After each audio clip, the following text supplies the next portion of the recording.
Oke, selamat pagi semuanya. Shalom, berkah dalam. Puji syukur kita aturkan kepada Tuhan Yesus Kristus.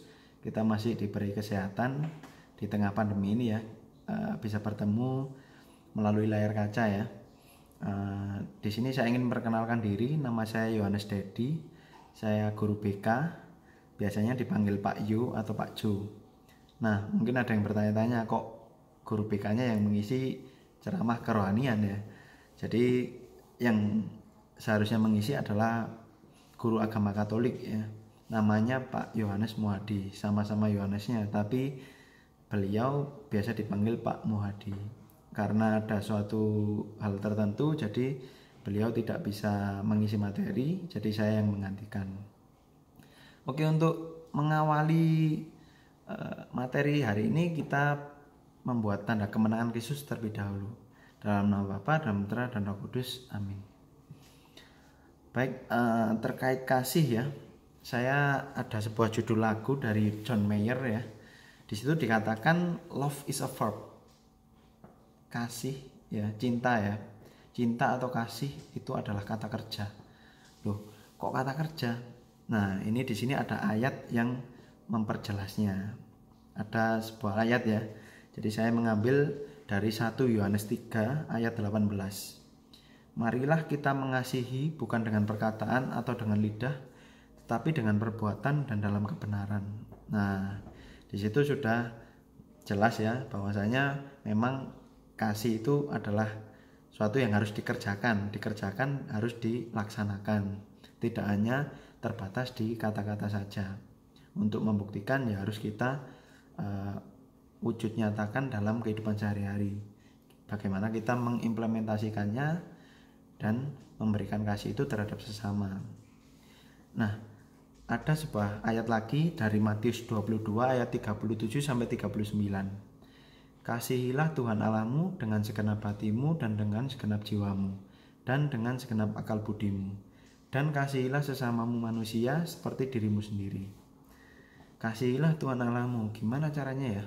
Nah, Tuhan Allah itu cara mengasihinya adalah dengan kita sering ke gereja untuk misa ya, tiap minggu. Kemudian ketika ada doa lingkungan kita ikut, ada doa rosario juga kita ikut. Terus kemudian ada kegiatan di gereja kita mengikuti. Terus juga bersosialisasi dengan orang-orang di gereja. Mungkin itu hal-hal yang sepele sebenarnya, tapi sangat bernilai di mata Tuhan Yesus. Nah, kalau untuk terhadap sesama manusia, itu berarti kepada orang tua, kepada teman, atau kepada saudara, kepada guru di sekolah, ya seperti itu. Bahkan mungkin teman-teman baru ya. Kalau kalian sebagai siswa baru pasti kan bertemu dengan teman-teman baru, beradaptasi ya dengan lingkungan baru. Nah, itu di situ kalian akan diuji, dalam arti kalian harus menunjukkan ajaran kasih Tuhan Yesus kepada teman-teman yang bahkan meskipun belum kenal sekalipun ya, kalian harus memberikan kasih, ajaran kasih. Nah, kadang dari kasih itu kita sering termindset, persepsi tentang kasih, yaitu kasih itu sabar, murah hati, kasih itu lemah lembut. Nah, kalau misalkan bilang lemah lembut, sabar dan murah hati kan memang hal yang positif ya konotasinya ya. Tapi coba kita telah lebih jauh lagi ya, kasih itu lemah lembut atau murah hati ya. Nah, kalau misalkan ada teman yang minta contekan ke kita ketika ulangan. Nah, apakah kita mau memberikannya? Nah, coba dipikirkan ya. Kalau kita mau memberikannya, berarti kita sama aja memberikan jawaban ke teman, dan kita membiarkan teman kita terbelenggu dalam jurang kebodohan. Kasar ya, bodoh ya. Nah, kenapa sih kok kalau ujian ya wis nggak usah ngasih jawaban? Kenapa? Supaya dia belajar ya. Nah, kenapa kasih itu murah hati tadi memang ada benarnya, tapi akan menjadi keliru kalau kita sama aja membiarkan teman kita terjerumus dalam lubang dosa. Nah, di situ yang menunjukkan bahwa kasih itu tegas ya, tegas menolak hal yang negatif. Enggak negatif ke kita tapi juga terhadap orang lain. Kasih itu sabar ya. Sabar atau murah hati.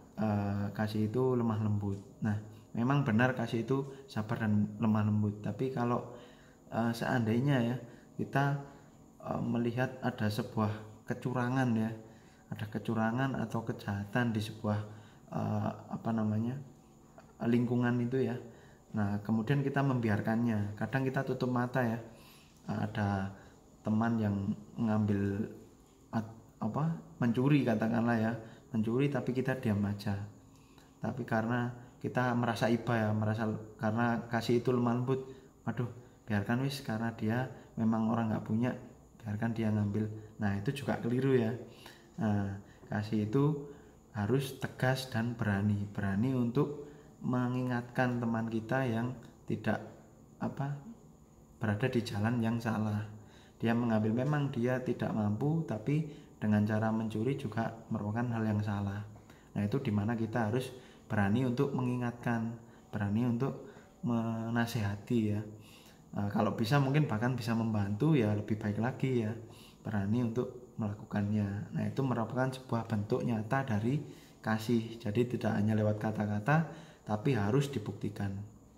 Berani untuk tidak memberi contekan. Nah, itu mungkin ujian yang sangat berat ya. Kadang kita sebagai teman dekat ya, mungkin nggak bisa, harus minta jawaban ke teman yang sebelahnya. Nah, itu kadang kita juga diuji untuk tidak memberi jawaban, tapi kadang juga karena pertemanan akhirnya dikasih aja. Nah, sekarang coba direnungkan terkait kasih yang tegas dan berani tadi.